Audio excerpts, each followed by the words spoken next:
আচ্ছা, নমস্কার। আজকে আমরা একটা বিশেষ দিনে এখানে এই ভগৎ সিং উদ্যানে উপস্থিত হয়েছি।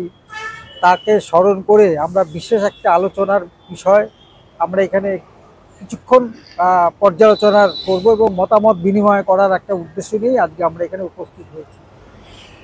বিষয়টা হচ্ছে, পরবর্তী সময়ে মাধব বলবে, আমি একটি ভূমিকা দিয়ে নিচ্ছি প্রশ্নের, যাতে তৈরি করার সুবিধা হয়। যার যার যার প্রশ্ন আছে, আমরা আমাদের বয়সের প্রায় দীর্ঘদিন আমরা মানে একটা মানুষের জীবন বয়স সন্ধিকাল হিসাবে আমরা অনেকটাই অতিবাহিত করে ফেলেছি। কিন্তু আমাদের মধ্যে নানান প্রশ্ন, আমরা যে আশা নিয়ে যে সমাজের বিভিন্ন পার্টি করা হোক, সংগঠন করা হোক, সামাজিক সংগঠন করা হোক, আমরা যে যে জায়গায় যার যার মতন করে আমরা দীর্ঘদিন আমরা আমাদের জীবনের অতিবাহিত করেছি। একটা ভালো কিছু হোক আমাদের দেশে, যারা আবার উল্লেখ করতে হচ্ছে যে ভগৎ সিং এর মতো লোকেরা, মানুষেরা, মহান মানুষেরা তাদের যেভাবে জীবন দান করেছে, আজকে কোথায় এসে দাঁড়িয়েছে আমাদের দেশ, আমাদের সমাজ। এটা নিয়ে আমাদের মধ্যে অনেক হতাশা, অনেক বিভ্রান্তিকর চিন্তাভাবনার প্রকাশ হয়ে যাচ্ছে। আমরা সেই জায়গা থেকে বেরোবার জন্য একটা দীর্ঘ সময় ধরে একটা পর্যালোচনার একটা প্রক্রিয়া চালু রাখতে চাইছি। ব্যাপারটা এরকম নয় যে আজকে এখানে আলোচনা হলো তারপরে আবার বন্ধ হয়ে যাবে। আমরা এটা প্রক্রিয়া চালু করছি এইরকমভাবে। বিভিন্ন মনীষী বিভিন্ন জায়গায় যারা আছে, ওর বিভিন্ন পার্কে হোক বা বিভিন্ন জায়গায় হোক, এবং তারপরে একটা গৌতম মণ্ডল, তার যে বাড়ি, সেখানেও তো আমরা বসি, সেখানেও আমরা বসবো। এইভাবে আমরা পর্যালোচনাটা চালিয়ে যাব দীর্ঘদিন ধরে। আমাদের উদ্দেশ্য হচ্ছে, যে জায়গায় আজকে এসে দাঁড়িয়েছে তাতে আমরা সত্যি খুব প্রশ্নের সম্মুখীন। মানুষের কাছে, নতুন জেনারেশনের কাছেও আমরা খুব দায়বদ্ধতার জায়গা থেকে আমরা খুব শঙ্কিত যে সত্যি আমরা কি করলাম, বা সমাজটা কোথায় এসে দাঁড়ালো। যারা এত প্রাণ দিল, আমরা তারপরে কিছু ভালো কাজ করা, তাদের অনুপ্রেরণায় আমরা ভালো কাজ করবার জন্য আমাদের জীবনটা একটা ভালো দীর্ঘ সময় আমরা অতিবাহিত করালাম।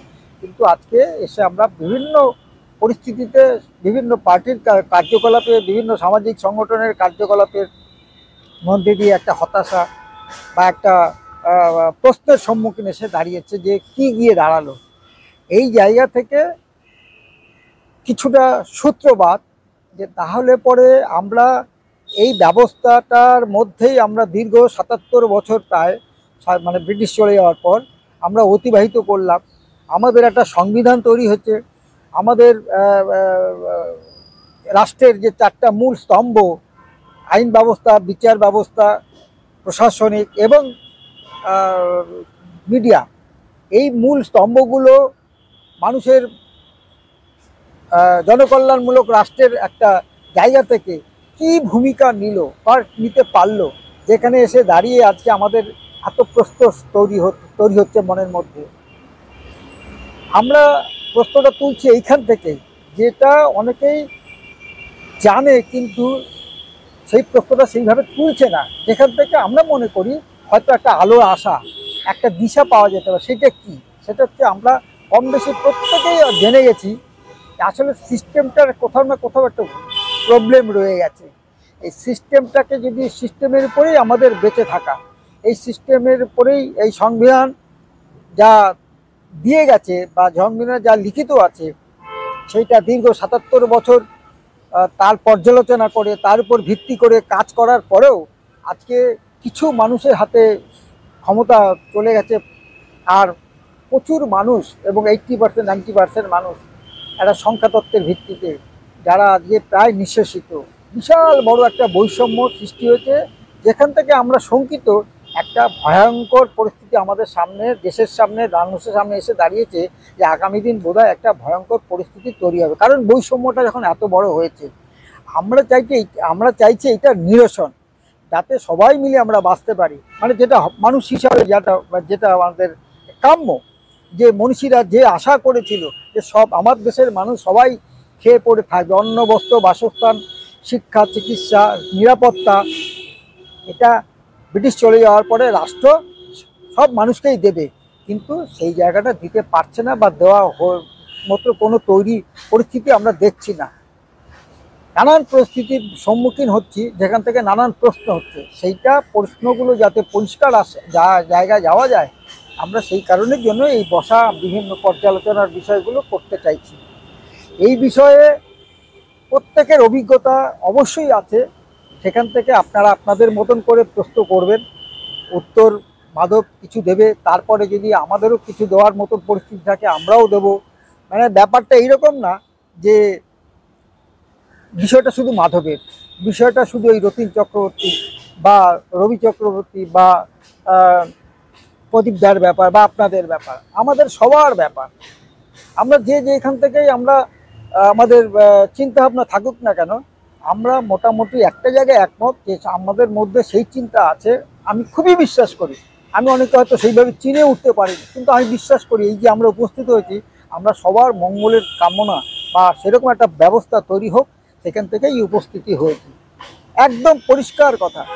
বিভিন্ন আমার জীবনের অভিজ্ঞতা আছে, বিভিন্ন সংগঠন পার্টি আছে এই জায়গাটাকে অ্যাভয়েড করে নানা রকম জটিলতার পরিস্থিতি তৈরি করে, আমরা তার শিকার হয়ে যাচ্ছি, বিভ্রান্তি তৈরি হচ্ছে। আমরা সেই জায়গাটা থেকে বেরোবার জন্য এই পর্যালোচনা চালিয়ে যাব। কোনো রকম বাধা আমরা মানে বাধা আসলেও আমরা সেটাকে মোকাবিলা করেই আমরা এগোবো, এবং সেটা আলাপ আলোচনার মধ্যে দিয়ে আপাতত এগোবো। সেটা অন্যরকম একটা গণ্ডগোল তৈরি হবে, একটা আক্রমণাত্মক সেই ভূমিকায় আমরা যেতে চাইছি না। আলাপ আলোচনার মধ্যে দিয়েই আমরা চলতে চাইছি, এগোতে চাইছি। এরপরে যদি আপনাদের যদি কিছু বলার থাকে আপনারা প্রত্যেকে বলুন, প্রশ্ন থাকলে প্রশ্ন করুন। মাধব আছে, দেবকল্প আছে, এবং আপনারাও হয়তো আমারও কিছু প্রশ্ন থাকতে পারে, আপনারাও বলবেন। রবিদের অনেক অভিজ্ঞতা আছে, বা আপনাদেরও মহিলা হিসেবে আপনাদের অনেক অভিজ্ঞতা আছে, এটা আমার জানা নেই। এই আলোচনার মধ্যে দিয়ে যখন নাকি আমি হয়তো একটা প্রশ্ন করলাম, আপনি তখন তার উত্তরটা দিলেন, এই বিষয়টা তৈরি করার জন্যই এই আমাদের এই উপস্থাপনা।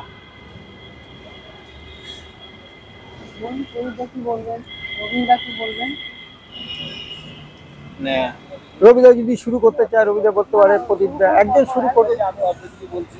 হ্যাঁ, আজ আমাদের যাকে নিয়ে আজকের এই অনুষ্ঠানটা হচ্ছে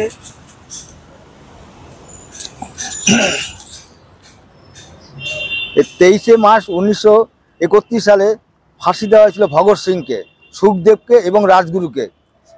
আর এদের উদ্দেশ্যে আজকে বিনম্র প্রণাম জানিয়ে আজকে দু চার কথা এখানে আমি বলবো।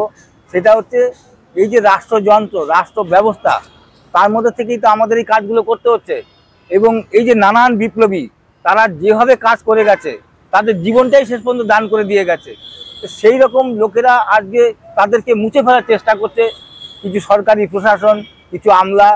তারা চাইছে না যে আমরা যে কাজগুলো করছি বা তারা যে প্রাণ দিয়েছে তাদের জন্য কিছু স্মরণ সভা করা, তাদের জন্য বছরে দুবার জন্মমৃত্যু পালন করা বা বিভিন্ন আলাপ আলোচনা করা, এর মধ্যে দিয়ে একটা সঠিক সিদ্ধান্তে পৌঁছে যাওয়া যায়, ভালো সমাজ ব্যবস্থায় আসা যায়, কিন্তু সেটা চাইছে না। কিন্তু না চাইলে তো হবে না, আমরা তার জন্য থেমে থাকবো না, আমরা আমাদের কাজ করে যাব। সেই কারণেই আজকে আমরা এতগুলো মানুষ এখানে জড়ো হয়েছি। যদি এটা তারা মনে করে থাকে যে এইভাবে শেষ করে দেওয়া যাবে, কিন্তু শেষ করে দেওয়া যাবে না। ভগৎ সিংকেও শেষ করতে পারেনি, মাস্টারদা সূর্যসেনকেও শেষ করতে পারেনি, নেতাজিকেও শেষ করতে পারেনি, এবং এটা শেষ হবে না, যুগ যুগ ধরে এটা চলে আসবে। আমরা থাকবো না, পরবর্তী দিন ঠিক আপাতত তৈরি হয়ে যাবে। আমাদের নিরাশা হওয়ার কোনো জায়গা নেই। আমি দেখছি আমরা নিরাশা হতাশা হওয়ার কোনো জায়গা নেই। হবে আগামী দিনে, হয়তো হচ্ছে না, খুব ধীরে ধীরে হচ্ছে, হলেও এক সময় বারুদ একবার যেমন ওঠে আবার ধপ করে নিভে যায়, এটা সেই রকম না, ধীরে ধীরে ধীরে ধীরে ঠিক জ্বলতে থাকবে এবং আগামী দিন আরও ভালো হবে, আমি এই আশা রাখি। আর আপনি আরেকটা কথা বললেন যে এই যে সমাজ ব্যবস্থা, এই যে অর্থনৈতিক, হ্যাঁ, এর মধ্যে 5টা মেরুদণ্ড দাঁড়িয়ে আছে। সেই 5টা মেরুদণ্ডের কোনো কাজটাই কোনো সুষ্ঠুভাবে সরকার করছে না। আমাদের এই সরকার বলুন বা কেন্দ্রীয় সরকার বলুন, কেউ সেইভাবে সেটা করছে না। সেই জন্য আমাদের চাপ সৃষ্টি করতে হবে। আমাদের আইনটিউসির সভাপতি এখানে আছেন, তিনিও বলবেন এই বিষয়ে। টিউসিসি, তার মধ্যে আছে অন্ন, বস্ত্র, বাসস্থান, শিক্ষা, স্বাস্থ্য। এই 5টা মেরুদণ্ড মাথার, এই 5টা মানুষের জীবনে বেঁচে থাকার জন্য এই 5টা কাজ আমাদের সুষ্ঠুভাবে আগিয়ে নিতে হবে, করতে হবে। আমরা আমাদের টিউসিসির আন্দোলনের মাধ্যমে সেগুলো করব। এছাড়া নানান রকম বিপ্লবী জায়গায় আমরা যাই, সেখানেও এই বিষয়ে আলাপ আলোচনা করব, সবার মাধ্যমে এটাকে তুলে ধরবো। এই কথা বলেই আমি আমার বক্তব্য শেষ করছি। বন্দে মাতরম।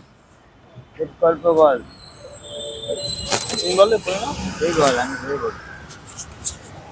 দাঁড়িয়ে বলছি।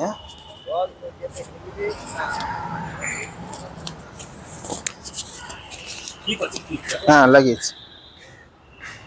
হ্যাঁ দাদা খুব ভালো বললেন, এবং আমিও প্রথমে ভগৎ সিংকে অনেক শ্রদ্ধা জানাই। তারা যেভাবে মানে সেই সময় দাঁড়িয়ে একটা ব্রিটিশরা অনেক শক্তিশালী ছিল, বলা হতো যে ব্রিটিশ সাম্রাজ্যে সূর্য অস্ত যায় না, মানে পুরো আফ্রিকাটা তাদের কলোনি, ভারত তাদের কলোনি, এবং অনেক শক্তিধর একটা রাষ্ট্র সেই সময়। এবং সাধারণ মানুষের মধ্যে হয়তো প্রথম যে জাতীয়তাবাদী চেতনাটাও তখন আসেনি, মানে রাজতন্ত্র থেকে বিশ্ব রাজনীতিরা গণতন্ত্রের দিকে তখন এগোচ্ছে। সেই রকম একটা সময় দাঁড়িয়ে একদম তখনকার দিনের সমস্ত সর্বোচ্চ ভাবনাটাকে আয়ত্ত করে মানুষকে সংগঠিত করা এবং সরাসরি এত শক্তিশালী একটা শক্তিকে চ্যালেঞ্জ ছুড়ে দেওয়া, এর জন্য ভগৎ সিং আমাদের কাছে একদম স্মরণীয় হয়ে থাকবে সবসময়। তো তখন যেরকম পরিস্থিতি ছিল, আজকে আমাদের থেকে পরিস্থিতি অনেকটা অবশ্যই আলাদা, কিন্তু মানে কয়েকটা ব্যাপার এখনো আমাদেরকে মানে ভগৎ সিং যেমন একটা যুব সমাজের প্রতিনিধি,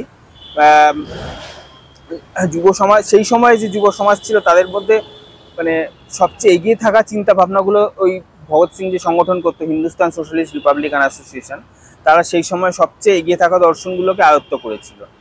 তো এখন যারা আমরা যদি কাজ করতে যাই, তো আমাদেরকেও প্রথমত মানে হয়তো এমনিতে সমাজটা ঠিকই আছে, আমরা মানে ভাবনাটা যে কোনো ভাবনাই পজিটিভলি শুরু করা উচিত, কিন্তু মানে প্রথমেই মানে শুধুমাত্র যে নিজেদের যে নির্দিষ্ট গণ্ডি বা নিজেদের যে প্রাথমিক লক্ষ্য জীবনের বেঁচে থাকা পূরণ করার পাশাপাশি মানে আরও যে বৃহত্তর দেশের কথা ভাবা, সমাজের কথা ভাবা, এই জিনিসটা এই কালচারটাই প্রথমে সোসাইটিতে আবার ফিরিয়ে আনতে হবে।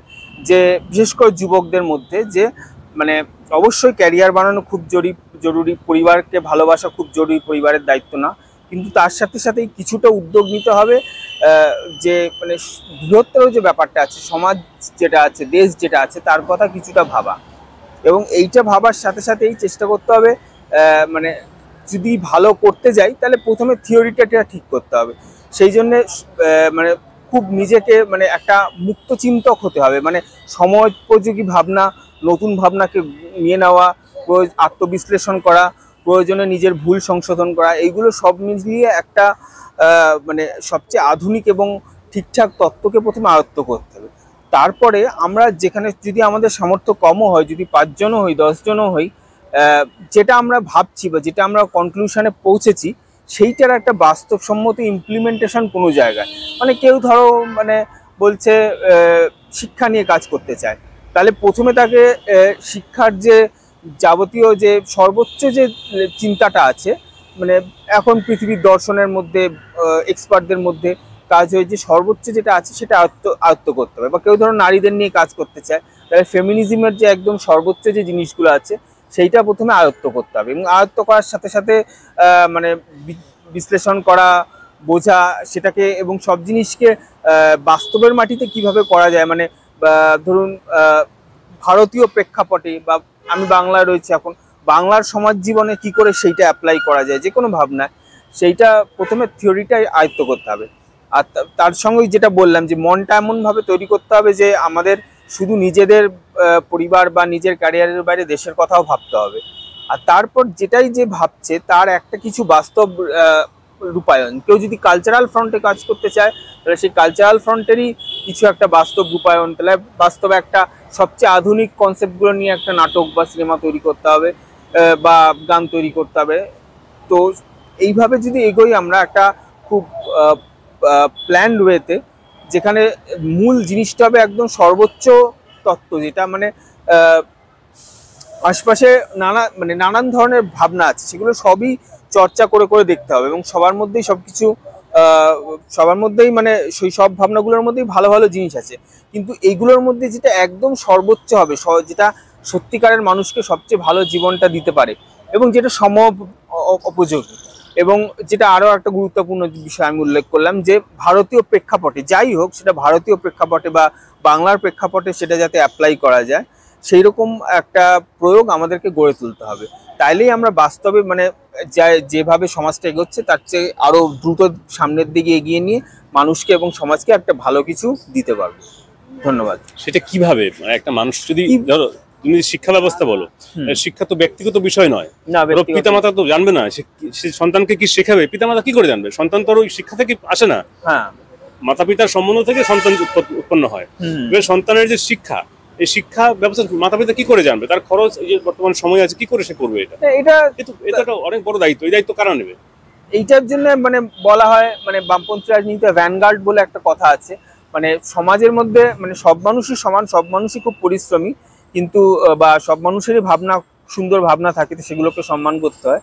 কিন্তু মানে অবশ্যই যারা একটু মানে এগিয়ে ভাবছে আর কি, তাদেরকে নিজেদের মধ্যে একটা কোঅর্ডিনেশন বা জোট তৈরি করতে হবে। মানে শিক্ষা নিয়ে কাজ করতে গেলে মানে কয়েকজন শিক্ষাবিদ, কয়েকজন বাবা মা, মানে আমার এলাকার ধরুন স্কুলটাই কিভাবে হবে বলছি, ধরুন আমার এলাকায় মানে আমি ধরুন আমার এলাকায় একটা স্কুল আছে, আমার ছেলে মেয়ে সেখানে পড়ে, আমি এমনি প্যারেন্টস।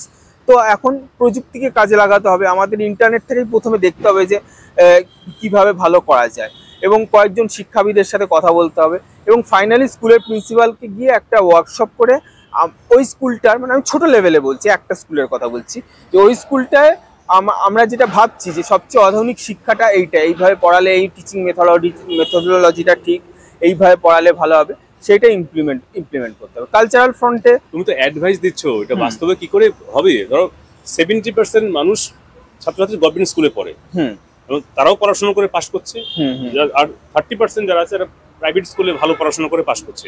আমরা উভয় ক্ষেত্রেই দেখছি যে এমপ্লয়মেন্টের ভ্যাকেন্সি নেই। সারা দেশে দেখি আমরা যদি বাস্তবে হিসাব করি, দেখবি যে ভ্যাকেন্সি এইটুকু, সেইটুকু লড়াই করছে যারা যোগ্যতম হয়ে এসেছে। ধরো সমস্ত রকম ডিগ্রি তারা রয়েছে, বিএ, এমএ, বিএ, আরো যা কিছু দরকার সব করার পরেও দেখবি ঘরে ঘরে সব বেকার পড়ে আছে। তারা তো আমি বলতে পারি তারা শিক্ষা গ্রহণ করেনি, তারা অযোগ্য, আমি বলতে পারছি না। কারণ সিস্টেম শিক্ষা ডিগ্রিগুলোর ব্যবস্থা করেছে, ছাত্ররা মাতা পিতা তাদেরকে সন্তানকে শিখিয়েছে, সেই ডিগ্রি দিয়েছে, কিন্তু সরকারি স্বীকৃত ডিগ্রি, তাই না? তাকে তো অযোগ্য বলতে পারছি না, তাহলে তার তো ভ্যাকেন্সি নেই, তাহলে সে কোথায় যায় বলো? এর জন্য তো ওই যে বললাম পুরো সিস্টেমের যে স্ট্রাকচারটা, শুধু মানে প্রথমে আমি এতক্ষণ যেটা বললাম সেটা হচ্ছে কাজটা কিভাবে শুরু করা যায়, যে বাস্তবে ছোট ছোট পরিবর্তন এনে, কিন্তু অ্যাকচুয়ালি বৃহত্তর লক্ষ্যটা এটাই রাখতে হবে যে পুরো সিস্টেমের একটা বড় বদল, যে সিস্টেমটাকে এমনভাবে করতে হবে, মানে এটা মানে আমি একটা লিস্ট দেখছিলাম যে অ্যাকচুয়ালি মানে 2 থেকে 2,500 রকমের পেশা হতে পারে, কিন্তু আমরা সাধারণভাবে 12 থেকে 15টা পেশার কথাই বলি, বা 12 থেকে 15টা পেশারই সুবিধা আমরা ভোগ করি, কিন্তু এই বাকি 2000 পেশাকে তৈরি করা, সেগুলো স্কিলের মধ্যে আনা, এবং সেগুলো মানে কাজ দেওয়ার ক্ষেত্রে বলছি, এবং তার সঙ্গে মানে আরো অনেকগুলো, মানে সেটা উদ্ভাবনী শক্তি দিয়ে আমাদের বের করতে হবে সলিউশনটা। ধরো মানে শ্রম ঘন্টা কমানোটা ঠিক পদ্ধতি যদিও নয়, কিন্তু মানে কিছু আমি বলছি যে এমপ্লয়মেন্টের ভ্যাকেন্সি কোত্থেকে আনবে, তারা কোথায় কাজ করবে, কি প্রোডাকশন করবে, ইন্ডাস্ট্রি কোথায়, ফান্ড কোত্থেকে আসবে? এটা দেখো, এডুকেশন তুমি দিলে, সবাইকে শেখালে, আমরা তো বলছি শিক্ষা গ্রহণ করতে হবে, তুমি সবাইকে শিক্ষা গ্রহণ করালে, ডিগ্রি দিয়ে পাস করালে, এবার তাহলে ভ্যাকেন্সি চাকরি কোথায় দেবে, এবারে যে কোথায় নিয়োগ করবে? মানে কারণ প্রত্যেকটা স্টুডেন্টকে যদি তুমি কর্মে নিয়োগ করতে, তাহলে 100% এমপ্লয়মেন্টের সিস্টেমটা বানানো দরকার। হ্যাঁ, 100% এমপ্লয়মেন্টের সিস্টেমটা বানাতে হবে, যে 100 ব্যবস্থাকে এমন ভাবে তৈরি করতে হবে যাতে 100% লোকই কাজ পায়, এবং শুধু কাজ বলে নয়, মানে ভালো কাজ পায়। মানে এখনো 100% লোকের হাতেই হয়তো বা কাজ আছে, নয়তো তাদের পরিবার চলছে কি করে, নিশ্চয়ই আছে, কিন্তু যেটা ভারতের ক্ষেত্রে একটা বড় অংশ কৃষিতে আটকে আছে, এবং কৃষি অতটা লাভজনক নয়। তো তাদেরকেও যে বললাম প্রায় 2000-এর মতো টোটাল সার্ভিস আছে, সেই সার্ভিসগুলোকে মানিটাইজ করে এবং মানুষকে সেই সার্ভিসগুলোর কনজিউমার বানানো, মানে আমাদের এমনভাবে সেই সার্ভিসগুলোকে সমাজে আনতে হবে, মানে সেগুলো যেন আমরা কনজিউম করি, মানে আমরা প্রাথমিক 15-20টা বিষয়ে মূল কর্মসংস্থানটা হচ্ছে, কিন্তু প্রায় আরো যে 2000 কাজ আছে, সেই 2000 কাজ যে পণ্য বা পরিষেবা উৎপাদন করে, সেইগুলোকে তৈরি করে 100% লোকের হাতে পৌঁছে দেওয়া, মানে 100% ভারতীয় ওই 2000টা সার্ভিসই নেবে, শুধু 15টা না, ওই 2000টা সার্ভিসই নেবে, তাইলে একটা বিপুল কাজের জায়গা তৈরি হবে, এবং এবং অর্থনীতিটাকে এর জন্য কিছু জিনিস করতে হবে। প্রথমত তার পলিসিগুলো প্রচণ্ড রকমের প্রো পিপুল করতে হবে। দ্বিতীয়ত একটা সেন্ট্রালি প্ল্যান্ড হতে হবে, মানে পুরোটা একটা কোঅর্ডিনেশনের মধ্যে রাখতে হবে। মানে পুরোটা একটা, যেটা 5 ইয়ার প্ল্যান আগে হতো, পুরোটা একটা প্ল্যানিং কমিশনের আন্ডারে 5 ইয়ার প্ল্যান হতো, সেই মডেলটা খুব ভালো ছিল। তো পুরোটাকে একটা প্ল্যানের মধ্যে, মানে তার মধ্যে পুরোটা সেন্ট্রালি প্ল্যান তো অবশ্যই বিভিন্ন, সেটা একটা ব্যবসায়িক প্রতিষ্ঠান হোক বা শিক্ষা প্রতিষ্ঠান হোক, তার স্বাধীনতাটা থাকবে নিজের মতো করে চলার, কিন্তু ওভারঅল একটা পুরোটার মধ্যে কোঅর্ডিনেশন এনে আনতে হবে, এনে একটা ব্যাপক কর্মসংস্থানের সৃষ্টি। এবং তার জন্য ওই সার্ভিসগুলো যারা ডেভেলপ করতে চায় যুবকরা, তাদেরকে লোন দিতে হবে বা টাকা দিতে হবে। ট্রেনিং তো বললোই মাধব, যে প্রথমে শিক্ষা দিয়ে শুরু করতে হবে, তারপর ওই 2000টা কাজের পরিষেবা তারা যাতে দিতে পারে তার জন্য তাদের টাকা দিতে হবে, লোন দিতে হবে, দিয়ে ওই 2000টা সার্ভিস ক্রিয়েট করতে হবে। তাহলে একটা বড় অংশকে, যারা এখন কৃষিতে আটকে আছে নিচের 40%, তাদেরকে উপরের অংশে আমরা নিয়ে আসতে পারবো। হ্যাঁ, তো আরেকটা পয়েন্টে আসি, সেটা হচ্ছে যে ফান্ডের ব্যাপারটা। আমরা যদি আসি, আমরা যদি এখন যেরকম হ্যাঁ দেখুন, আমরা যেটা বলছি, আমরা যেই বিষয়টা উত্থাপন করেছি সারা দেশে, যে সমাজ ব্যবস্থা নিয়ে বা রাষ্ট্র ব্যবস্থা নিয়ে, সেই ব্যবস্থার মধ্যে রয়েছে যে 100% ছাত্রছাত্রী এডুকেশন, 100% এমপ্লয়মেন্ট, 100% লোকেরই যে মানে বস্তু পরিষেবা দরকার সেটার ভোগ করার ব্যবস্থা করা, এবং আজীবন সুরক্ষিত, মানে আমার ফিউচারে আমি কি করব, কোথায় যাব, কিভাবে খাবো, এটাতে চিন্তা করতে না হয়, যেন কেউ যেন কারোর উপর নির্ভরশীল না থাকে, তবেই সম্পর্ক ঠিক থাকবে। এই সিস্টেমটাকে এটা করে নেওয়া, এই সিস্টেমে একটা প্রস্তাবনা আমরা দিয়েছি, সেটা সবার কাছে যাচ্ছে, এটা তো একটা বড় বিষয়। তো মূল বিষয় হচ্ছে যে 100% লোকের শিক্ষা, 100% লোকের এমপ্লয়মেন্ট, এবং 100% লোকের যে চাহিদা তার ফুলফিলমেন্টটা, এটা একটা সিদ্ধান্তে এসে এই মূল সিদ্ধান্তে কাজ করা। এবং এটার মূল যে সমস্যা, এটা হচ্ছে ফান্ড। সরকার তো এখনো চাইলে করতে পারে, থেকে জানে না যে আমার মানুষজন কি অবস্থায় আছে, শুধু দেখতেই পাচ্ছে সব। এই যে নেতারা আসছে, ঝটপট এসে গাড়ি করে আসছে, না মালা দিয়ে চলে আসছে, ভিডিও নিয়ে চলে যাচ্ছে, তারা জানে না যে কি অবস্থা, সব জানে, তারা সবই জানে, কিন্তু তারা করতে পারছে না। তার কারণ কি, এই যে সিস্টেমটার মধ্যে সবাই আটকে আছে, এই যে ফান্ড কোত্থেকে আসবে, যে ফান্ড আসে সেই ফান্ড হচ্ছে না, কুলোচ্ছে না, তাই না? তো তাহলে আমরা যদি বর্তমান যে অর্থনীতি আছে, এই নীতির মধ্যে যদি আমরা চেষ্টা করি, তাহলে ফান্ড দরকার, টাকা দরকার। এই টাকাটা কোত্থেকে আসবে? এমনি তো জানি আমরা ধার দেনায় ডুবে আছে সরকার, সব রাজ্যে, কেন্দ্রে, তাই না? তাহলে এই ফান্ড কোত্থেকে? তাহলে আমাদের বিকল্প অর্থনীতির কথা ভাবতে হবে। এটা একটা বিরাট বিষয়, যে অর্থনীতিটা কি হবে, তাই না? এখন যে অর্থনীতি আছে, সেটা যে টাকা এলে তবে কাজ করা যায়, টাকা না এলে কাজ করা যায় না। তাহলে এখন তো টাকা নেই, তাহলে কি আমরা ভেবে বসে থাকবো? তাহলে আমাদের বিকল্প অর্থনীতি করতে হবে, যেই নীতিতে যে ফান্ড কোনো সমস্যা হবে না, যে আমরা দেশে কাজ করার লোকজন আছে যারা কাজ করতে চাইছে, এবং দেশের সম্পদ আছে, বাড়িঘর বানানোর জন্য হোক, স্কুল কলেজ বানানোর জন্য সব সম্পদ তো রয়েছে। এই সম্পদের যে ম্যানেজমেন্টটা, এটাকে যদি আমরা মুদ্রার মধ্যে আটকে রাখি তাহলে হবে না, এই টাকা থেকে বেরোতে হবে। এটা একটা সিদ্ধান্তে আসতে হবে যে অর্থনীতি কেমন হবে, যে টাকা ছাড়া সরকার এমন একটা বিকল্প অর্থনীতি তৈরি করবে, যে অর্থনীতির মাধ্যমে এই উন্নয়নগুলো হবে, যেন টাকার চিন্তা সরকারকে না করতে হয়। কারণ আমাদের সম্পদ তো রয়েছে, তাহলে সম্পদের হিসেব রক্ষণাবেক্ষণ করা, যে কোথায় কি চাহিদা আছে, কোন রাজ্যে কি দরকার, কাদের জন্য কতজন কি করতে হবে, এই মডেলটার জন্য একটা অর্থনীতি বানাতে হবে। এটা টাকার মধ্যে আটকালে কিন্তু কাজটা হবে না, আমরা সেই কথাই বলছি। এটা বিকল্প অর্থনীতি না করলে এটা হবে না, এটা সংক্ষেপে বললাম আমি। এরপরে যদি কেউ বলতে চান সবাই। আমি একটা কথা শুরু বলবো। হ্যাঁ বলুন। কোথায় আটকাবো? এটা অনেকে ক্লিপ করে দাও। আমি এখানে একটা কথা বলছি যে বিপ্লবী পরিবারের আমি একজন আছি, কিন্তু সে আমি নাম বলতে পারবো না বিপ্লবী পরিবার, কারণ আমার মামা আলিপুর জেলে গুলিতে মারা গেছে। তা সেই জন্যে তখনকার দিনে মায়ের বিয়ে হয়েছিল, মানে এই নামটা বলতে পারতাম না, সেই জন্য আমি বলতে পারবো না, তবু আমি বলছি গোপাল চন্দ্র দাস।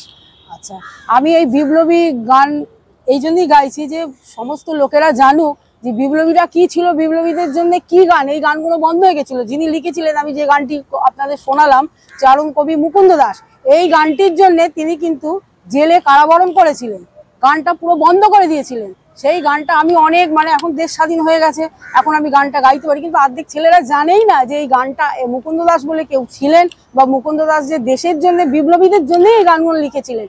অনুশীলন সমিতিতে এই গানটি গাওয়া হতো, এবং সেই রকম রেকর্ডও আমার কাছে আছে যে এই গানগুলো গাওয়া হতো। তা এই গানের মাধ্যম দিয়ে আমি প্রচার করতে চাই যে সমস্ত মানে যুবক দলরা এবং মানে যত মানে যুবক যুবতী যত আছে সবাই যেন উদ্যত হয়ে এইখানে যেন এই প্রচারে এই গানে এবং সবাই যেন এসে শ্রদ্ধা জানায়। এইটার জন্যই আমি এই গানটি সব জায়গায় এই গানটিই করি। রবীন্দ্রনাথও লিখে গেছেন, যদি তোর ডাক শুনে কেউ নজরুল হোক আড়াই লোক কাবার, কিন্তু মুকুন্দ দাসের নামটা কিন্তু অর্ধেক ছেলে মেয়েই জানে না, চারণ কবি যে তাকে বলা হয় তাও জানে না। আমি সেই গানটিকে তুলে ধরি এবং সেই গানটি আমার সমস্ত বিপ্লবী বিপ্লবী যত আমি অনুষ্ঠান করি, আমি কিন্তু এই গানটি করি শুধু ওনাকে শ্রদ্ধা জানাবার জন্য এবং সমস্ত বিপ্লবীকে শ্রদ্ধা জানাবার জন্য আমি এই গানটি কিন্তু। নমস্কার। আর আমরা যে সাবজেক্টটা নিয়ে কথা বলছি, এটা নিয়ে আপনার কোনো বক্তব্য, এটার পক্ষে বিপক্ষে বা আপনার কোনো মতামত? বলুন। আমরা যে সাবজেক্টটা নিয়ে এখন কথা বলছি, এটার পক্ষে বিপক্ষে কোনো মতামত, আপনার কোনো বক্তব্য? এখানে কি মতামত, আপনারা যে মতামত দিচ্ছেন একদম পারফেক্ট, এবং আমরা চাইছি যেন যুব সমাজ যেন এইটা নিয়ে জেগে ওঠে, এবং এটার জন্য একটা কিছু উন্নয়ন ব্যবস্থা হোক, যাতে সমস্ত ছেলেমেয়েরা, এই যে কত ছেলেমেয়েরা আপনি বললেন বেকার, এই একটা উন্নয়ন সংস্থা যদি থাকে তাহলে কিছু ছেলে মেয়ে কিছু করে খেতে পারবে। কিছু ফান্ড আপনি যেটা বললেন, তা উন্নয়ন যদি সরকার করে তাহলে আমরা অটোমেটিক এত বেকার ছেলেমেয়েরা থাকবে না, তাদের প্রতি শ্রদ্ধা অটোমেটিক জানাতে পারবে, এবং তাদের পেটে যদি খিদে থাকে তাহলে সে কি করে বলুন তো আন্দোলন করবে।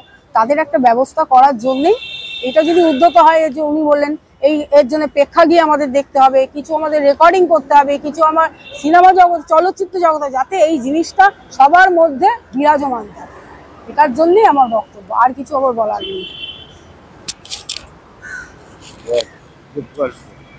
আমি বলবো না, বলুন, কিছু বলুন, কিছু মতামত দিন। আপনি তো শুনলেন, আপনার মতামত বা আপনার কোনো প্রশ্ন বা কোনো সংশয়? কি ক্লিপ আছে? ওটা ক্লিপ আছে, চাপ দিন, ক্লিপ চুলের ওই, হ্যাঁ ক্লিপ। না উল্টো দিকে দেখুন, একটু তাকিয়ে দেখুন, ওটা এরকম করে, এই যে ক্লিপ আছে, ক্লিপ, হ্যাঁ এই যে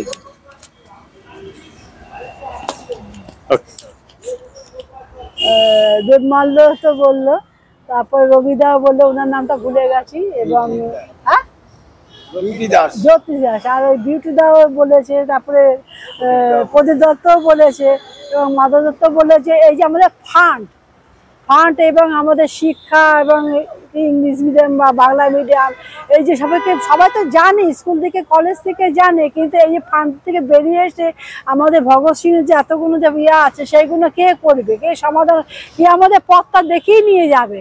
একটা তো পথ আছে, একটা রাস্তা আছে, আমরা জন্মদিন করছি, মাল্যদান করছি, সবই হচ্ছে, কিন্তু এই পথটা কে দেখাবে? দেখার জন্য তো একটা বড় মাপের লোক চাইতো, তো সে দেখাবে এটাকে। এটা আমার বক্তব্য, আর বেশি কিছু বলতে পারছি না। ধন্যবাদ। ভালো হয়েছে, এই যুগ বলে যে এটাই তো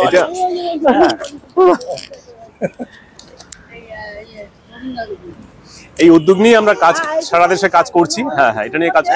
আমরা বলছি না যে কোনো পার্টিকুলার মানুষের প্রতি কোনো, আমি একটু দাঁড়িয়ে বলি। হ্যাঁ, আজকে একটা বিশিষ্ট দিন, যে দিনটা আসলে শপথ নেবার দিন, দেশ গঠন করার দিন, আরেক দিক দিয়ে ভাবতে গেলে শোকেরও দিন বটে। মহান বিপ্লবী আজকের দিনে ব্রিটিশ সাম্রাজ্যবাদ ফাঁসি দিয়েছিলেন, সদ্গুরু রাজগুরু, এরাও আরো দুজন ছিলেন, কিন্তু যে কারণে দিয়েছিলেন,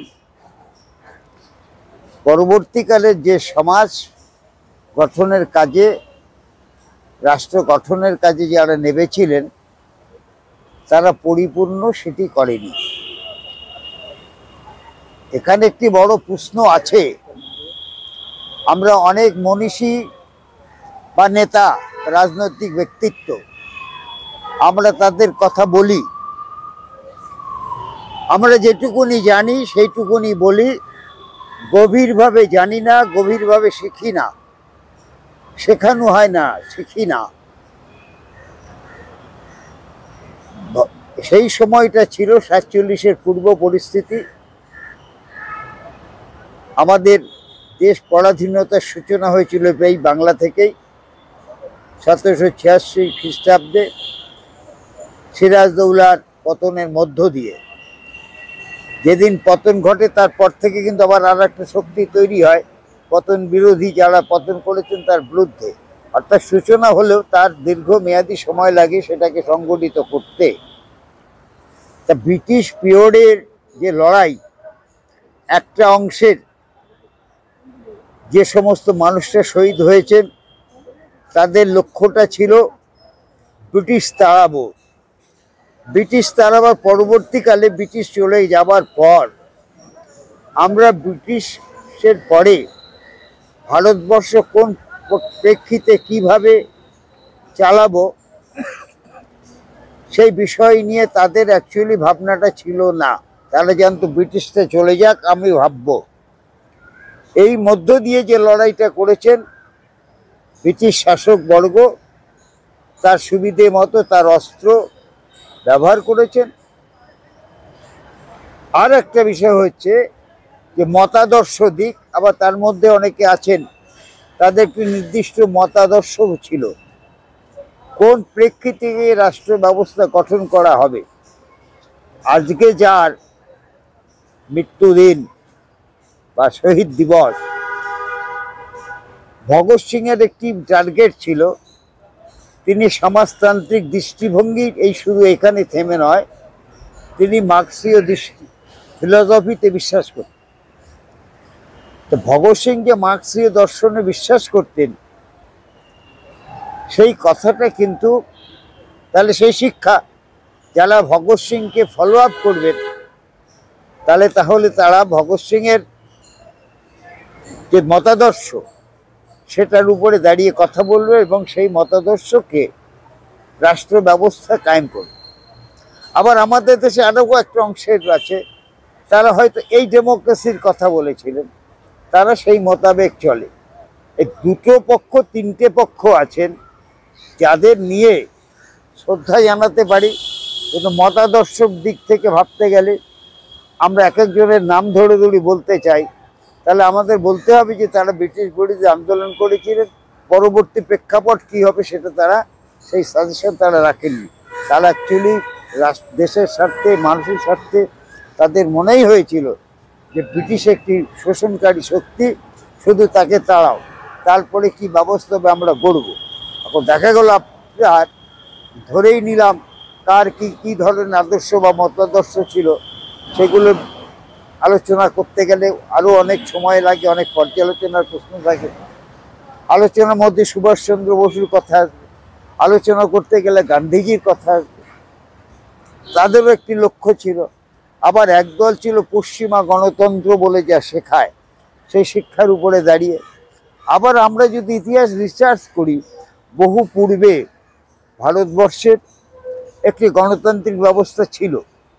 সেই ব্যবস্থাটা যেমন গোপালের কথা আপনারা জানেন, সেই সময় সে গোপালকে রাজা বানানো হয়েছিল, পরিষদ বসে, লোক বসে। তারপর গণতান্ত্রিক ব্যবস্থা ছিল। আরও প্রাচীনকালে যদি চলে যাই, ভারতবর্ষে যদি আমরা বহু পুরনো চর্চা করি, তার মধ্যেও কিন্তু একটা গণতন্ত্র সূত্র খুঁজে পাই। কিন্তু সেগুলো আধুনিক শিক্ষা ব্যবস্থা এখন পশ্চিমা গগন থেকে উঠেছিল এবং ভারতবর্ষে তার প্রভাব পড়েছে।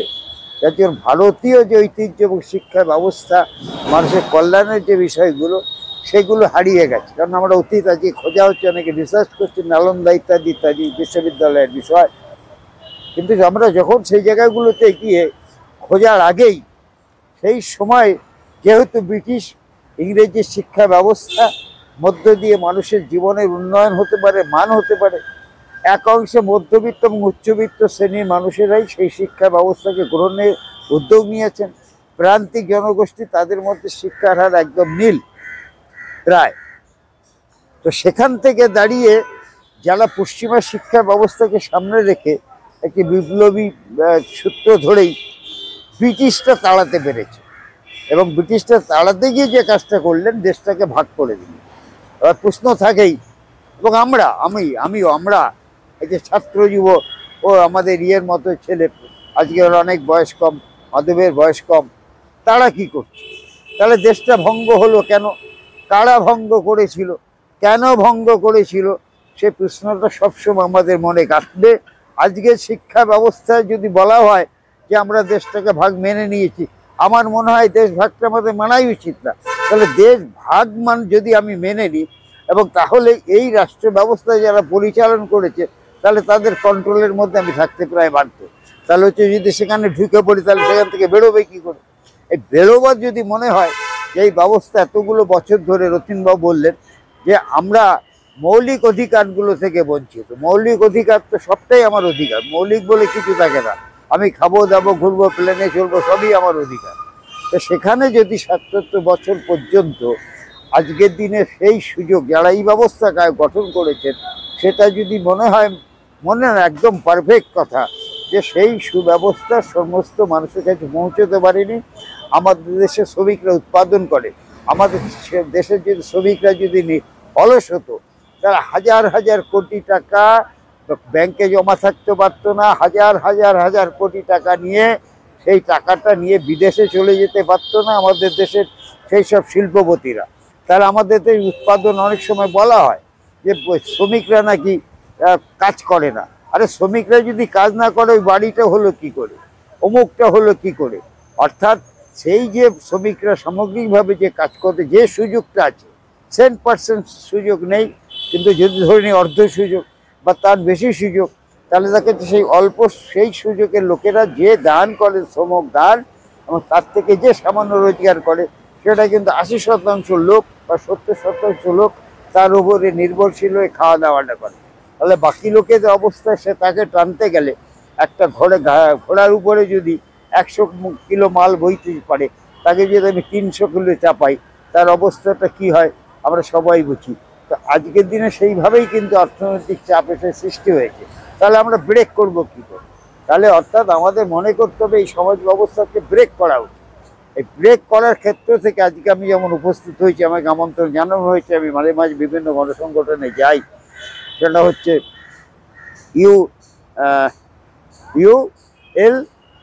ULM এর অন্যতম উদ্যোক্তা, সেটা হচ্ছে মাধব বাবু। মাধবের যে উদ্যোগ, ইয়াং ম্যান, আমরা এটাকে তার একটা ভাবনা, তাদের একটা ভাবনা, সে একা নয়, তারা সেই ভাবনাকে কিন্তু মানুষের কাছে তুলে ধরতে চাচ্ছে। আমি এর মধ্য দিয়ে তাদের বিষয় শুনেছি, খানিকটা পড়াশোনা করেছি, আমি 2-1টা সভা সমিতি অংশগ্রহণ করেছি। আমি ব্যক্তিগতভাবে এই মুহূর্তে কোনো রাজনৈতিক দল করি না। আপনারা জানেন আমি একটা সেন্ট্রাল ইউনিয়নের সঙ্গে যুক্ত, শ্রমিক সমাজের মধ্যেই আমি আবদ্ধ। কিন্তু আমারও মনে হয় যে তাহলে সত্যি তো আজকের দিনে কলকারখানা শ্রমিকরা কাজ হারিয়ে ফেলছে, অনেক বেকার ছেলেরা রাস্তায় ঘুরে বেড়াচ্ছে, কেন এই প্রশাসন বা এই ব্যবস্থা দিতে পারছে না? তাহলে এখান থেকে নতুন রাস্তা খোঁজো। তাই নতুন রাস্তা খোঁজার তাগিদেই আজকে যে কথাটা উত্থাপিত হয়েছে, যেটা বলা হয়েছে, যে জায়গায় আমার একটুখানি সংকোচ হয় যে বুঝিয়ে কি সব হবে, বুঝিয়ে কি সব হবে? একটা শিল্পপতি শিল্প করেন, একটা কলকারখানার মালিক কলকারখানা আর চালান, শ্রমিকরা নির্যাতিত হচ্ছে।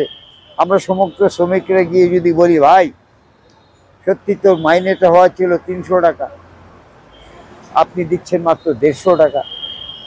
300 হলে তাও মোটামুটি চলতে পারে, আপনি 300টা দিয়ে দিন। এই যাবৎ আমি যা লক্ষ্য করে দেখেছি যে শ্রমিক শ্রেণীর এই দাবি, এবং শ্রমিক শ্রেণী সব দেশ গড়ে তারা, কারিগর তারা, তার সঙ্গে অন্যরাও থাকেন যারা বুদ্ধি দেন, বুদ্ধিদীপ্ত ব্যক্তিত্ব, জ্ঞানী ব্যক্তি বলে, ইঞ্জিনিয়ার ইত্যাদি ইত্যাদি। তাহলে সেখান থেকে আমরা দাঁড়িয়ে দেখতে পাই যে তিনি যে কথা না শুনলে আমরা চাপ সৃষ্টি করি, যে চাপের ফলে তিনি দিতে বাধ্য হয়। এখানে একটি প্রশ্ন থাকে, সারা বিশ্ব জুড়ে নূতন যে দিগন্ত খুলে দিয়েছিলেন শ্রমিক শ্রেণীর কথা ভেবে সমাজতান্ত্রিক শ্রমিক শ্রেণীর আন্দোলন, মহান দার্শনিক কার্ল মার্কস, এবং তিনি দর্শন দিয়ে ক্ষান্ত ছিলেন না, তিনি কিন্তু সেই দর্শনকে প্রয়োগ করারও কথা বলেছেন। সেই কথা প্রয়োগ করতে গিয়ে তিনি বলেছেন যে অপারেশন করো এই যে তোমার দেহের কোনো জায়গায় যদি পচন ধরে, সে পচনটাকে কেটে দিতে হবে ডাক্তারকে, তাহলে সেই জায়গা লোকটা বাঁচবে। এটাও সমাজে যে অংশে পচন ধরেছে, সেই পচনকে যদি আমরা ক্ষয় করে দিতে পারি, তাহলে জায়গার স্থিতি হতে পারে। সেটা একটি পদ্ধতির মধ্য দিয়ে তিনি বলেছেন শ্রেণী সংগ্রামের কথা। শ্রেণী সংগ্রাম মানে যে গলায় কেটে দিলেই হয়ে গেল তেমন কথা তিনি বলেন। অর্থাৎ দুটো শ্রেণীর মধ্যে একটি শ্রেণীকে যদি অত্যন্ত উজ্জীবিত হয়ে যায়, তাকে যদি চাপ সৃষ্টি করা হয়, তাহলে হয়তো তিনি সেখানে দিতে বাধ্য। যদি তাতেও না হয়, তাহলে চরম শাস্তির ব্যবস্থারও সেখানে আমাদের যেতে হতে পারে। আজকের দিনে মাধববাবুরা যে প্রস্তাব নিয়ে এসছেন, সেই প্রস্তাবটা কিভাবে মানুষের কাছে পৌঁছে দেওয়া যাবে, তার জন্য আমার একটা প্রস্তাব ছিল যে তারা যে লিফলেট করেছে, পুস্তিকা করেছে, সেটি বহু মানুষের কাছে পৌঁছে দিয়ে তার ভেতর থেকে যে একটা কল দেওয়া, সেই মানুষকে আহ্বান করা যে আপনারা বুঝে শুনে কি মনে করেন যে এই পদ্ধতিটা চললে বদলাবে?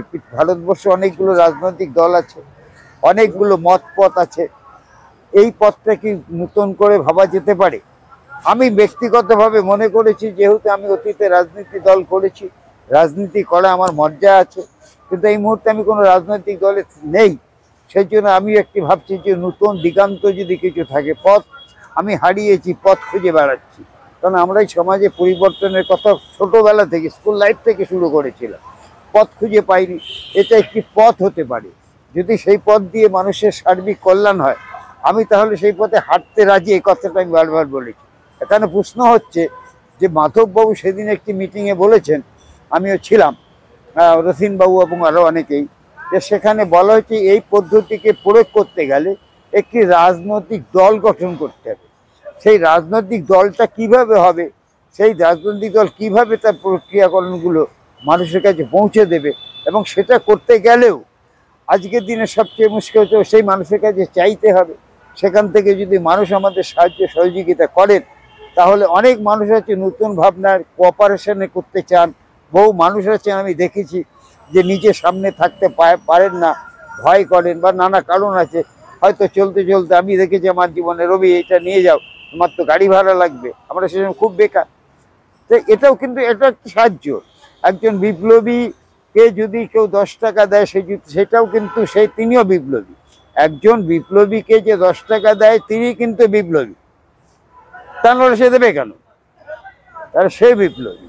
তাহলে এই ধরনের মানুষের যারা মোটিভ আছে, আপনারা অনেক সময় অনেক আন্দোলনের সময় দেখেছি আমরা যে রাস্তায় বসে আছে কাপড় পেতে, মানুষ যাচ্ছেন, সাহায্য করে যাচ্ছে। অর্থাৎ না, এই আন্দোলনটা মানুষের জন্য মানে। এবং আমরা যদি নতুন সমাজ ব্যবস্থাটা যেভাবে ভাবনা হচ্ছে, একটি রাজনৈতিক দল করে সেটা কীভাবে আমরা ইমপ্লিমেন্ট করব, আমার শুধু সেইটা জানার বিষয়। আমি ব্যক্তিগতভাবে উৎসাহী, এবং আমি বলি তাহলে রাজনৈতিক দল যদি হয়, সেই দলটা কিভাবে মানুষের মধ্যে কাজ করবে। আমরা একটা কনভেনশন যদি করি, সেই কনভেনশন থেকে কোনো উত্তর আসে কিনা, মানুষ এটাকে গ্রহণ করে কিনা, হয়তো অনেকটা সময় লাগতে পারে, কিন্তু তার জন্য একটা ইউনিট পার্টি ফর্ম যদি করা হয়, সেখান থেকে একটি বিষয় নিয়ে, এবং সেখানে কিভাবে করব, সেই দলটা যদি তৈরি হয়, সেখানে ছাত্র, যুব, শ্রমিক শাখা, বিভিন্ন ধরনের শাখা থাকবে কিনা, না একটাই দল তার দলের মধ্য দিয়ে মানুষের কাছে যাবে। এবং আমরা বলেছি সেদিন যে যদি রাজনৈতিক দল হয় এই ব্যবস্থার মধ্য দিয়ে, তাহলে ভোটে দাঁড়াতে হবে। ভোটে দাঁড়াতে গেলে আমি আমার কথা বলবো, সে তার কথা বলবে। আমরা যদি এই পথটা যদি মনে করি ঠিক, ক্যাম্পেইন করে কিছু হতে পারে, তাহলে আর এক দল বলবে বেটারা ভুল বোঝাচ্ছে, আমাকে এসে মারলো, আমাকেও তো তার জন্য প্রস্তুত থাকতে হবে। তত বিনা সংঘর্ষে কিছু হবে কি না, এটা সবচেয়ে বড় বিষয়। আর সবাই প্র্যাকটিসে আছি। আমি একটি উদাহরণ দিই। আমার বাড়িতে এক ভদ্রলোক আসতেন করোনার আগে। তিনি ওই সকালবেলায় মাঝে মধ্যে বাড়িতে আসতেন, এসে আমার গিন্নি মহাশয়াকে বলতেন, আর আমাকে ঢুকলেই বলতেন বাবা। আমারই সমবয়সী হতে পারে, 2-1 বছর ছোট বা বড়, আর সুদর্শন মানুষ। তো এসে বলতেন, গোপাল গোপাল বাবা কিছু দাও। আমার ওয়াইফ তাকে 10টা টাকা দিয়ে দিত, প্রতিদিন দেখেছি। আমি মাঝে মাঝে ভাবতাম গিন্নিরার খেয়ে দিয়ে কাজ নেই, এটা আমার ব্যক্তিগত ফিলিং হতো, কিন্তু আমি কিছু বলতাম না। কেন, তার শান্তি বজায় রাখে 10 টাকা দিয়ে, যদি সেই 10 টাকাটা যদি সমাজ কল্যাণের কাজে লাগে, দেবতার কাজে লাগে, তিনি হ্যাপি। তা কারো এখানে তো বিরোধ করার কিছু নেই। আমার ওয়াইফ একদিন গেছেন বাথরুমে, চান করছেন, ভদ্রলোক ঢুকে পড়েছে। ঢোকার সময় আমার নাতি ছিল, তাকেও ডাকতো, আমাকেও ডাকতো, বাবা আপনি ভালো আছেন? তা আমি বলতাম হ্যাঁ। তা গিন্নি শুনেছেন, আওয়াজটা পেত, আমাদের তো কাছাকাছি বাদ করত, আমাকে ওখান থেকে বলছে যে ইয়ে করো, ওনাকে 10টা টাকা দিয়ে দাও, আমি এসে তোমাকে টাকাটা দিয়ে দেবো। দিয়ে দেবো মানে হচ্ছে কি, আমি যে দেবো, ধার দেবো, ও আমাকে মানে আমি ওনাকে লাইক করছি না সেই কারণে, কিন্তু আমি আবার তার কথা ফেলতে পারবো না। তাই যাই হোক, আমি খুশি হই বা অখুশি হই, আমি 10 টাকাকে দিলাম। দেবার পর আমার একটা কৌতূহল হলো, আমি স্ট্রেট জিজ্ঞেস করলাম, আমি কোনোদিন জিজ্ঞেস করি না, আসলে যাই গিন্নি 10 টাকাতে আমাকে বাবা বলে, আমি একটু বলি হ্যাঁ বাবা ভালো আছে। আমি ওনাকে জিজ্ঞেস করলাম, আপনাকে দেখে আমার মনে হয় আপনি উচ্চশিক্ষিত মানুষ, তার অ্যাপিল, তার কথাবার্তা, পড়াশোনাতে যথেষ্ট করেছেন। উনি বললেন নতমনস্ক হয়ে, উঁচু হয়ে বলেন, নতমনস্ক হলে, বাবা আমি ফিলোসফিতে এমএ, আমি তো অবধি এটাই তো বলবি, অত বড় মানুষ, আমার তার প্রতি তখন থেকে না ব্যক্তিগতভাবে একটা শ্রদ্ধা জন্মে গেল না। সত্যি তো শিখে আমি বললাম যে আপনি তো অনেক কিছু করতে পারতেন, চাকরি বাকরি, প্রফেসর ইত্যাদি বহু পেশা, আপনি হঠাৎ বলে, আমার মনে হয়েছে যে উনি চৈতন্য ফিলোসফির কথা বললেন, শ্রীকৃষ্ণ ভক্ত, আমাদের মনে হয়েছে চৈতন্য ফিলোসফি দিয়ে মানুষকে যদি বোঝাতে পারি, তাহলে এই বিশ্বের একটি পরিবর্তন হতে পারে। বহু মানুষ আছেন আমাদের সঙ্গে এসছেন যারা বহু সম্পদশালী মানুষ, সম্পদ ত্যাগ করে, ফোর্ডের কথা বললো, আরও অনেক উদাহরণ আছে। তাই আমি বললাম যে এটা করে আপনি কতদিন চালাবেন? বলে আমরা তো প্র্যাকটিস আছি সবার জন্য। আমায় বললো, বাবা আপনি তো রাজনীতি করেন। আমি বুঝলাম তখন যে বড় আমার থেকে আগে খবর নিয়ে নিচ্ছেন উনি। বললাম হ্যাঁ আমি একটু বলে, আপনার লক্ষ্য তো সমাজ পরিবর্তন। বলে হ্যাঁ আমরা তো চালিয়ে যাচ্ছি, লড়ে যাচ্ছি। বলে আমিও লড়ে যাচ্ছি। আপনি আপনার সমাধান করতে পারেন, পৌঁছতে পারেন আপনার লক্ষ্যে, আমিও পারি, তাহলে আমারও লড়াই আমার মতো। আমি বলে সেই জন্যই তো আপনার প্রতি আবার শ্রদ্ধা, যে আপনার লড়াইটাকে আমি অশ্রদ্ধা করতে পারবো না। আপনি আপনার লড়াইটা আপনার পথে করুন, আমি আমার লড়াইটা আমার মত পথে করি। তাই সেকে ভদ্রলোক এখন আসছেন না, আমি ওনাকে একটা বলি অনেক জায়গায়, আমি আর নিজেই, উনি আমার ওয়াইফ বলুক আর না বলুক, ওনাকে আমি নিজে সম্মানের সাথে ওই 10 টাকায় উনি বেছে নিতেন না, দিয়ে দিতাম। আমি এই কথাটি কারণ উল্লেখ করছি যে টার্গেট বলে তো কিছু থাকছে, ওনার টার্গেট নেই। উনি অনন্তকাল ধরে চৈতন্য ফিলোসফির কথা যদি বলি, এখন প্রায় 600 বছর, 550-600 বছর হয়ে গেল। তা ওনারা কিন্তু এই ধরনের মিশনগুলো বহু জায়গায়, বহু মানুষ বহু বছর ধরে যাচ্ছে, মানুষের মধ্যে কাজ করছেন, বোঝাচ্ছেন, অন্যান্য ধর্মীয় দর্শনের দিক থেকেও তারা বোঝাচ্ছে। তাদের টার্গেট এটা নয় যে এই টাইমের মধ্যে আমরা পরিবর্তন করে দেবো। আজকে আমরা যদি এই প্রোগ্রামটা রাস্তায় নামি, আমাদের একটা টার্গেট যে 70 বছর, আমরা আরো 70 বছরকে যাব, তাহলে আমাদের একটি সুনিশ্চিত চিন্তা ভাবনা করে সেই জায়গায় আমার আজকে প্রশ্ন থাকছে যে সংঘর্ষবিহীন কি সমাজ ব্যবস্থা বদলানো সম্ভব? আমি দুটো পথেই আছি, আমি সংঘর্ষেও আছি প্রয়োজনে, আর বলে যদি হয় আমার গাড়ি ভাড়া নেই, মাধবকে দিতে হবে, মাধবের পয়সা আছে পকেটে, না নিয়ে আমি ছাড়বো না, এটা তো আমি আছি। এই কথা বলে আজকের এই ছোট হলেও যারা এসছেন অত্যন্ত বুদ্ধিসম্পন্ন সমাজকর্মী, আজকে কথা ছিল আমাদের আজকের এই দিনটাকে আমরা শ্রদ্ধা নিবেদন করে আমরা আরও 2-4 জন 10 জন নিয়ে বসবার কথা ছিল, সেটি আজকে সম্ভব হলো না। এটা বলবো না, ছোট আকারে হলেও হয়েছে। এই আলোচনাটাকে আরও বিস্তারিতভাবে আমাদের একটি তারিখ ঠিক হয়েছে, 30 তারিখ। টাইম? হ্যাঁ টাইম 30 তারিখ বিকেলে। টাইম বলতে হবে, আচ্ছা 30 তারিখ মোটামুটি ধরুন 5টা থেকে আমরা আরো বিস্তারিত আলোচনার জন্য বসবো। আর আমি যারা এই বিষয়ে উদ্যোগ নেবে এবং তার সঙ্গে মাধবকে বলবো, সারা বাংলা জুড়ে তোমাদের যে লোকজনগুলো আছেন এবং তাছাড়া সর্বভারতীয় ক্ষেত্রে যারা রয়েছেন, একদিন তাদেরকে স্পেসিফিক ডাকা হোক, আমরা সমগ্র স্তরের লোকটা আমাদের কাছে সেই ব্যাখ্যাটা করুক, তাহলে আমরা বুঝবো এই দৌড়ে আমরা কতটা এগোতে পারবো। আমরা কেউ পা রাখিনি, পা রাখবো ভাবছি, দোদুল্যমান অবস্থাতে আছি। যদি মনে করি আরও একটু চিন্তা ভাবনা করে এই পথ দিয়ে এগোবো, আমি প্রতিশ্রুতি দিতে পারি এই সময় এইটা যদি মনে হয় একদম সঠিক, আমি রথীনদাকেও বলেছি, খুব উল্লেখযোগ্যভাবে বলেছি যে রথীনদা আপনি মার্ক্সীয় ফিলোসফির প্রতি আপনার অনেকটা ইয়ে আছে, শ্রদ্ধা ভক্তি এবং প্র্যাকটিস করেছেন। আপনি মার্ক্সীয় দৃষ্টিভঙ্গির মধ্য দিয়ে আপনি যদি মনে করেন যে ঠিক কি ঠিক না, আপনি বিশ্লেষণ করুন। অথবা যদি বলা হয় যে না এটা মার্ক্সীয় দর্শনের বাইরে এসে এটা ঠিক, তাহলে বলতে হবে মার্ক্সীয় দর্শন ফেল। সেখানে একটা নতুন ভাবনা আমরা কাজ করছি। এই দায়িত্বটা আমি অত একদম পড়াশোনাই করি না, উনি যথেষ্ট পড়াশোনা করেন, আর সেই জন্যই আমি এই অবধি এগোতে পারি এবং শেষ অবধি থাকতে পারি।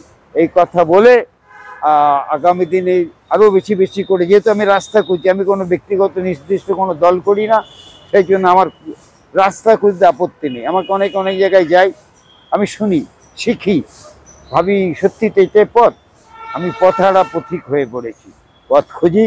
এই পথটা যদি সঠিক মনে করেন আরও সবাই মিলে, আমি আমার জীবনের শেষ অবধি সব ছেড়ে দেবো। আমি বলেছি সেদিন রজনী থেকে, আমি যা যা করি, আমি টিউসিসি করি, সেটাও একটা সার্বিক সমাধানের জন্য মানুষের। আমি সব বলেছি ছেড়ে দিয়ে, শুধু এটাই যদি মনে হয় ঠিক, তাহলে সে গোল করতাল নিয়ে একদম নেমে পড়বো। আমি সব ছেড়ে দেবো, আমি যা যা সংগঠন করি সব ছেড়ে দেবো। যদি মনে হয় এটা দিয়ে সমাজ বদলানো যাবে, তাহলে আমি আর অন্য কিছু নিয়ে কাঁধে ব্যাগ দেবো কেন? এই ব্যাগটাই কাঁধে নিয়ে ঘুরবো। এই কথা বলে সকলকে সংগ্রাম অভিনন্দন জানিয়ে আমার কথা শেষ করছি। আজকে শুভ এমন একটা বিপ্লবী মৃত্যু হয়েছে, সেই ভগৎ সিং রাজগুরুদের প্রতি শ্রদ্ধা নিবেদন করে আমার কথা শেষ করছি। ইনকলাব জিন্দাবাদ। ওকে, মাননীয় রবি চক্রবর্তীকে ধন্যবাদ, মূল্যবান বক্তব্য রাখলেন, তার নিজস্ব মতামত দিয়েছেন। এই বিষয়ে যারা শুনবেন এই ভিডিওটি, তাদের উদ্দেশ্যে বলি যে একটি নতুন দর্শন ভাবনা আমাদের আছে এবং একটি নতুন সমাজ ব্যবস্থার ভাবনা আছে, যেখানে নতুন অর্থনৈতিক মডেল, নতুন রাজনৈতিক মডেল, নতুন শিক্ষা এবং কর্মসংস্থান মডেল, নতুন পারিবারিক মডেল, নতুন দর্শনের মডেল, এই বিষয়গুলো রয়েছে সেখানে। তো এটা একটা বিস্তারিত বিষয়, কিন্তু আমরা যেটা বলছি যে এই রবিদা যেটা দুটো বিষয় উত্থাপন করলেন, এটা যে সমস্ত মতাদর্শের মানুষ কি করে একটা মতে মিলিত হবে, এই একটা সংশয় রয়েছে। আর দ্বিতীয় সংশয় যে সংঘর্ষ ব্যতীত, কারণ যাদের হাতে ক্ষমতা যন্ত্র আছে তারা সেটা প্রয়োগ করে বিরোধ করবে, এই বিষয়টা যেটা বিপ্লব আমরা বলি যে বিপ্লব ছাড়া সম্ভব নয়, যেটা সংক্ষেপে আমরা বলি যে এই বিপ্লব, আমরা বলছি বিপ্লব ছাড়া সম্ভব, এবং এই সংঘর্ষবিহীন পথে কিভাবে ব্যবস্থা পরিবর্তন সম্ভব এবং সকলে কি করে একটা মতে মিলিত হবে, এই উদ্দেশ্যে কাজ করবে। এই বিষয়ে আমরা বহু আলোচনা অলরেডি করে ফেলেছি। এর অনেক ভিডিও অডিও আমাদের ইউটিউব চ্যানেলে আছে, বিভিন্ন দেশের বিভিন্ন ভাষায় রয়েছে, সেগুলো আমি এই লিঙ্ক এই ভিডিওর নিচে দিয়ে দেবো, সেগুলো আপনারা দেখবেন। এবং 30 তারিখে এই টপিক নিয়ে আমরা আলোচনা করব যে সংঘর্ষবিহীন পথে কিভাবে সম্ভব, শান্তিপূর্ণ পথে সকলে কিভাবে একমত হবে, এটা নিয়ে আমরা পরে আলোচনা করব। এবং আমি বলবো রথীনবাবু, যেহেতু তার সঙ্গে আমার খুব বেশি কথা হয় এই বিষয়গুলো নিয়ে, রথীনবাবু আপনি শেষটা করে দিন এই বিষয়টা নিয়ে, আপনি কতটুকু অনুভব করছেন, আপনি কিভাবে কি বুঝেছেন সেই বিষয়টা শেষ করে দিন। সবাই খেতে ফেতে যাবে, সংক্ষেপে শেষ করে দিন। রথীনবাবু মাইকটা নিয়ে আপনি। অধিবিদ্যা আছে, হ্যাঁ